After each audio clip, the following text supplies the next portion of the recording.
बिस्मिल्लाहिर्रहमानिर्रहीम रब्बिश्रह ली सदरी व यस्सिर ली अमरी वहलुल उक़दतम मिन लिसानी यफ़क़हू क़ौली सदक़ल्लाहुल अज़ीम। अज़ीज़ पाकिस्तानियों, अस्सलाम वालेकुम। आज के व्लॉग में हम बात करेंगे, आखिर चीफ इलेक्शन कमिश्नर ने थूक कर चाट लिया और आवाम पर गैस का बम चला दिया गया। मगर इस सबसे पहले आज की अहम तरीन और ब्रेकिंग न्यूज़, और वो ये है कि सुप्रीम कोर्ट ने अपने फैसले में 8 फरवरी 2024 को आम इंतखाबात का ऐलान कर दिया है। ये पाकिस्तान और पाकिस्तान के 25 करोड़ अवाम की फतह है। ये उन कुव्वतों की शिकस्त है जो अवाम को इस लायक नहीं समझते, इस काबिल नहीं समझते कि उन्हें वोट जैसे बुनियादी हक को इस्तेमाल करने का इख्तियार दिया जाए। ये शिकस्त है उन कुव्वतों की जो बैरून मुल्क अपने आकाओं के एजेंडे पर अमल करके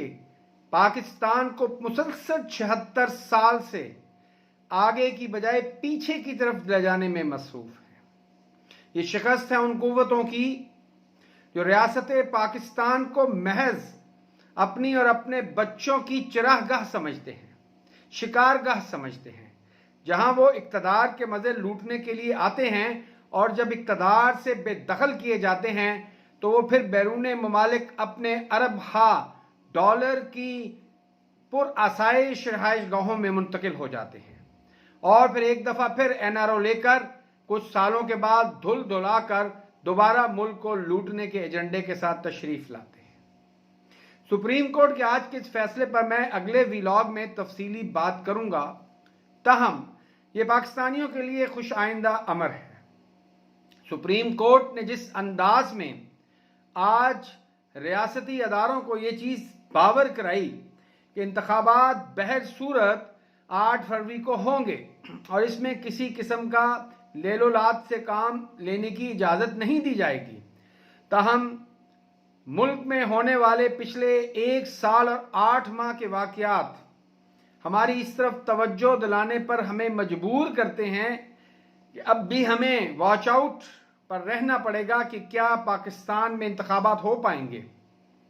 क्या सुप्रीम कोर्ट अपने इस अहम तरीन फैसले पर अमल करा पाएगी, क्या मुफाद आमा यानी कि अवाम के बुनियादी हकूक का तहफ़्फ़ुज़ हो पाएगा। एक बहुत बड़ा सवालिया निशान है जो अब पाकिस्तान में आइन और कानून से मुतल्लिक़ हर चीज़ पर उठ चुका है, क्योंकि ऑलरेडी खैबर पख्तूनख्वा और पंजाब में 2 गैर आइनी हुकूमतें अवाम पर धौंस और धांधली के साथ मुसल्लत हैं और 7 नवंबर के बाद वफाक में सिंध और बलोचिस्तान में भी आइन मुअत्तल होगा। आइन का एक एक दिन आइन की सरीहन खिलाफ वर्जी और आइन शिकनी के मुतरादिफ होगा। ये पाकिस्तानियों की तौहीन होगा, ये इंसानियत की तजलील होगा जिसको पाकिस्तान में एक रवाज दे दिया गया है। कल जब सुप्रीम कोर्ट के सामने अटॉर्नी जनरल और इलेक्शन कमीशन ने हथियार डालते हुए सुप्रीम कोर्ट के इन अल्फाज को कबूल किया कि इस पे कोई दो राय नहीं हो सकती, कोई बहस नहीं होगी कि आइन में वाज़ेह तौर पर लिखा है कि इंतखाबात का वक्त देने का या उसकी तारीख के तयन का इख्तियार सिर्फ और सिर्फ सदर पाकिस्तान के पास है। वो तमाम जर्द सहाफत के अलंबरदार, वो लफाफा ब्रिगेड और वो तमाम ज़मीर फरोश बदकिरदार सियासतदान जिन्होंने पिछले 1.5 साल से ये गर्दान लगाई हुई थी कि सदर कौन होता है वोटों को वो इंतखाबात का फैसला करने वाला, इसका हक तो इलेक्शन कमीशन के पास है। कल उन सबको मुंह की खानी पड़ी, सब उनके मुंह पर कालक मली गई। लेकिन ये सब शायद वो किरदार हैं जिनकी बचपन से तरबियत इन्हीं बुनियादों पर हुई है और आगे से इनकी आल औलाद भी इसी रीत रवायत को जानती है, इसलिए इनको इस तरह की बेइज्जती और जिल्लत और रुसवाई से कोई फर्क नहीं पड़ता और ना ही इनको अपने बीवी बच्चों और रिश्तेदारों, दोस्तों और घर वालों के सामने कोई शर्मिंदगी महसूस होती है,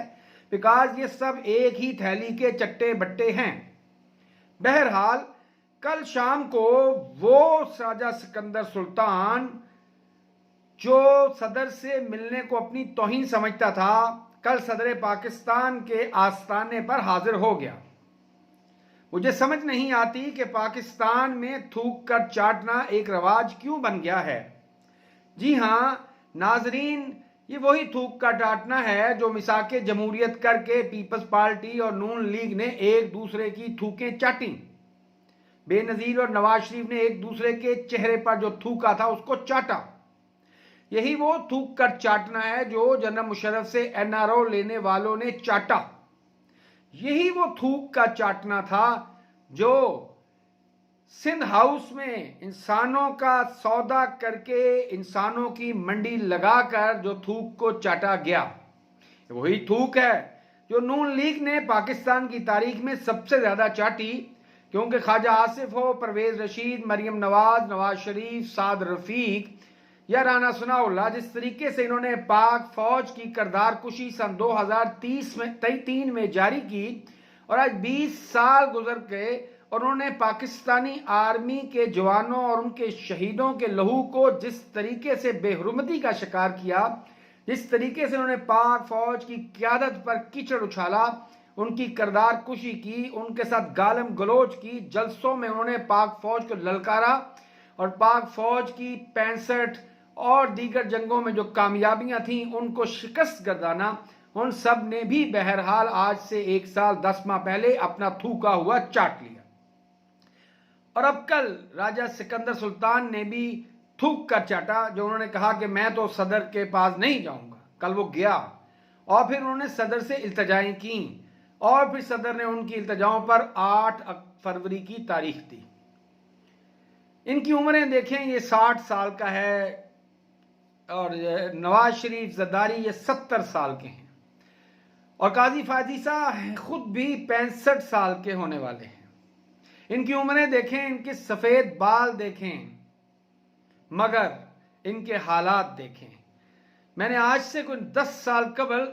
फेसबुक पर एक कॉलम लिखा था जिसका उन्वान था पाकिस्तान में है बूढ़े बेहिसाब और बुजुर्ग हैं नायाब। बेशक इन बूढ़ों को देखकर, इन उम्र रसीदा लोगों को देखकर यह एहसास होता है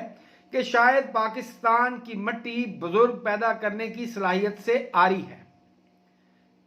क्योंकि पाकिस्तानी मट्टी ने जो चंद बुजुर्ग देखे या पैदा किए, चाहे वो मौलाना मौदूदी थे, गामदी, डॉक्टर इसरार हों, डॉक्टर अब्दुल कदीर खान हो, डॉक्टर अब्दुल सलाम हो या अब्दुल सत्तार ईदी हों, हमारी कौम ने उन बुजुर्गों की भी इज्जत नहीं की बल्कि उनके शख्सियतों को भी मुतनाज़ बना दिया। और इसके अलावा तो शायद हमारी कौम सिर्फ चालाक, मक्कार और धोखेबाज बूढ़े ही पैदा करती है, जिसकी मिसाल आज आपको सियासी उफक पर बैठे हुए पाकिस्तान की ब्यूरोक्रेसी और पाकिस्तान की अदलिया में बैठे हुए सफ़ेद बालों वाले वो लोग नजर आते हैं जो किसी भी किस्म की शर्म, हया और फहम व फरासत से आरी होते हैं, जिनके नज़दीक धोखा देना, फ्रॉड करना और किसी भी किस्म की करप्शन बाएं हाथ का खेल है। बहरहाल अल्लाह ताला पाकिस्तान के हालात पर रहम करे और अल्लाह ताला ऐसे बूढ़ों के शर से इस कौम को महफूज रखे और आने वाली नस्ल को यह तौफीक दे कि वो इस वतन को, अपने वतन को अपनी ख्वाहिशात और अपने ख्वाबों की हिसाब से आगे ले जा सके। अगला नुक्ता और शायद आज इस व्लॉग का आखिरी नुक्ता यह है कि कौम पर गैस का बम चला दिया गया है। जी हाँ, मैंने पिछले एक व्लॉग में खबर दी थी कि 172% तक गैस की कीमतों में इजाफा कर दिया गया है और अब नया टैरिफ रेट सामने आ गया है और आने वाले महीनों में, जो कि सर्दियों के महीने हैं और गैस का इस्तेमाल ज्यादा होगा, कौम को पसीने छूट जाएंगे, क्योंकि ये गैस के बिल जब उन तक पहुंचेंगे तो उनकी हालत देखने के लायक होगी। वो शख्स जिसका पहले गैस का बिल 250 आता था वह 1500 यानी 6 गुना ज्यादा, 1000 वाले का बिल 4500, 2500 वाले का बिल 8000 और जिसका बिल पहले 8000 था वो अब बढ़कर 29000 हो जाएगा। बराहे मेहरबानी अपने चूल्हों को और अपने गीजर्स को कंट्रोल करें, क्योंकि हुक्मरानों ने गैस का बम चला दिया है। पाकिस्तानियों, जब ये गैस के बिल आएंगे तो तुम्हें वो डॉलर की कीमत में आर्जी कमी और पेट्रोलियम की प्राइसेस में 40 रुपए की कमी की समझ आ जाएगी। अल्लाह पाकिस्तान पर रहम करे, 60 रुपए का बिजली का यूनिट और इतनी महंगी गैस जिस मुल्क में हो, वहां ना तो कोई कारोबार तरक्की पा सकता है और ना ही सनत का पहिया चल सकता है। अल्लाह पाकिस्तान और आप सबका हामी नासिर हो। पाकिस्तान जिंदाबाद, पाकिस्तानी कौम पाइंदाबाद। शुक्रिया, वस्सलाम।